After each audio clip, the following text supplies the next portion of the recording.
नमस्कार, मी अमित कोळेकर आणि आपण ऐकत आहात तरुण भारत पॉडकास्ट.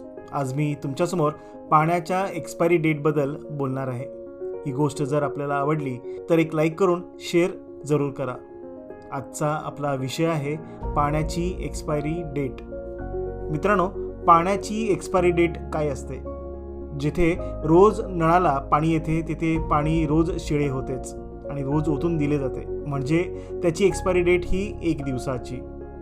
जेथे दिवसाआड पाणी येते तिथे पाणी दिवसाआड एक्सपायरी होते आणि ते पाणी ओतून दिले जाते, म्हणजे त्याची एक्सपायरी डेट ही 1 दिवसाची.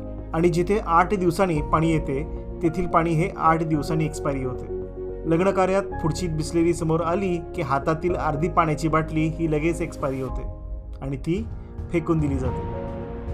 जर कुणी वाळवंटात प्रवास करत असेल त्यांना जोपर्यंत कुठे पाणी दिसत नाही तोपर्यंत आपल्या जवळचे पाणी त्यांना चालते. धरणातील पाणी पुढच्या पावसाळ्यापर्यंत सर्वांनाच चालून जाते.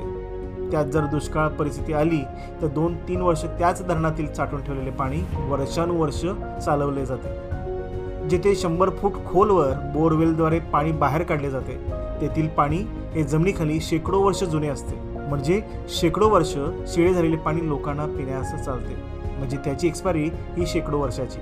एकूणच पाण्याची एक्सपायरी ही आपल्या कमकुवत बुद्धिमत्तेवर ठरविली जाते.